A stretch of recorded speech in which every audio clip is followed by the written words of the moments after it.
What are you most excited about the Heat? To me, here's what really, really jumps out of my mind. With Jimmy Butler, there's a personality transplant to some degree that is taking place. I think you have guys on the squad that have a personality like Jimmy Butler's, but he's the one that provides validity to it. He's the one that legitimizes them as rough riders who can contend with anybody, almost anybody in the conference, and they're going to be a tough out. But here's what shocked me. Jimmy Butler, I knew he was going to do that, even though I didn't think he looked like the second best player in the entire conference. I know he's an all-star. I know what a rough riding brother that he is. I got a lot of love and admiration for him. Here's what shocks me. This kid, Hero out of Kentucky. Yeah. This kid, this dude, and this dude, Robinson, that dropped 10 3-pointers the other night. These two, with the Jimmy Butlers, with the Adebayos in this book, I'm talking about they've got athletes. They've got defenders. They got heart and guts. They've got size. And now they have perimeter shooting. Now, let me tell you something about those two white dudes, Hero and Robinson. Let me tell you something right now. They launch it in a way, they look like they ready to shoot from the parking lot. You understand? Who have we said that about? There's only one tag team that we have said that about. Steph and Clay. Man, let me tell you something.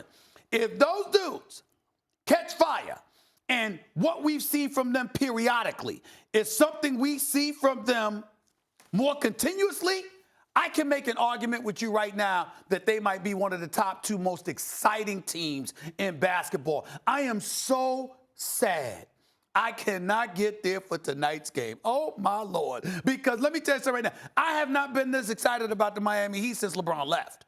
This is something is brewing in South Beach, and I'm telling everybody to pay attention. We got to start paying attention to this, because if they hit perimeter shots, then it's not just about the Greek Freak and Embiid, Max, them having to deal with those guys. Oh, no, those guys have to deal with them. When you got perimeter shooters, that can put it in a hole deep range, look the hell out. And that is what I'm saying about the Miami Heat. I want to talk about Jimmy Butler. Okay. Mm-hmm. I always talked about Jimmy Butler, said he's not good enough to be the best player on a championship team. But you can't tell Jimmy Butler that. Jimmy Butler went from basically homeless to the NBA and it was just like a defensive stopper. And then he's like, no, don't define me. He does not allow the world to define him, others to define him.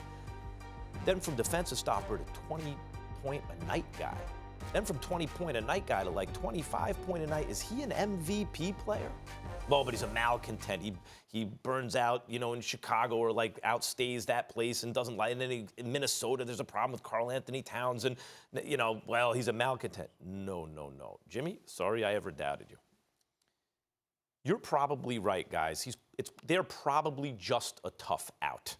And we knew when we heard Butler, everyone knew. Butler to Miami, boy, that's a match made in heaven. Jimmy Butler and Pat Riley, Jimmy Butler's kind of guy is Pat Riley, and vice versa.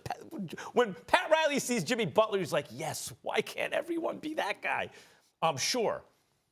But I got to tell you something. So I'm assuming they're going to be a tough out, and that'll be the extent of it, right?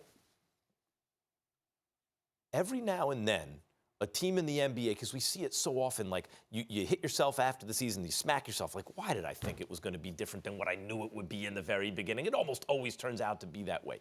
Every now and then, a Detroit Pistons team in 2004, right? A team like that, a Dallas Mavericks team with Dirk Nowitzki goes, oh, wait a minute, I didn't see that coming at the beginning of the season. The Miami Heat, I would not pick them to win the whole thing. But the Miami Heat, with Jimmy Butler, have a legitimate chance to get out of the East. It's not just will over skill. Stephen A. pointed out some supporting cast that actually helps them. But the two-way wing who refuses to lose, now with Kawhi out of the conference, it's an outside shot. They're probably just a tough out, which is why if they do it, it will be a story that we'll always tell about the NBA that season, that Jimmy Butler and the Heat were able to do it. They're live. Tyler Hero, Duncan Robinson, I'm fascinated with the two of them. I'm also fascinated by this fact. They're the 12th ranked offense in the National Basketball Association. They're 8th defensively. We know that Eric Spoelstra can coach. We know that Pat Riley knows what he's doing as an executive. When we talk about the Giants and we talk about structure, we never question the structure in South Beach. We understand who that is. Okay, it's Ross. You understand what I'm saying? It's the winner with it. It's Pat Riley, okay? Let's be clear about that. Might not be Mike Lowry from Bad Boys, but it's Pat Riley. Okay, that's what, not Mike Lowry, Pat Riley. But let me be very clear.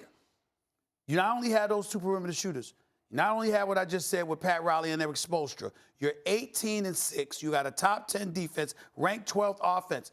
They have 7 players averaging in double figures.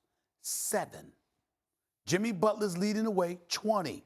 You got Winslow at 12. Adebayo at 15 and 10, by the way, he's averaging. Kendrick Nunn, we haven't mentioned him, 16 points a game. We've got Dragic at 15.9. We've got this kid, Tyler Hero, at 13.9. And obviously Duncan Robinson at 11.8 points a game. That's 7 dudes averaging in double figures. Look out, man. And look out. As much as hero ball was, it's changed in certain respects. And when people talk about closers, a lot of the time it's a misnomer because just because the guy gets the ball at the end of the game, the team gets less efficient and it's no good.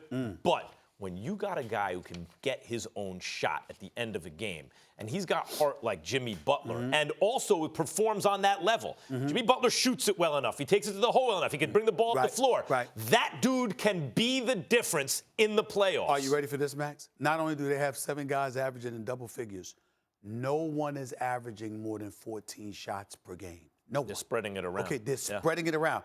And guess what? Their leading shot taker ain't even Jimmy Butler. It's none. It's none at 14 a game.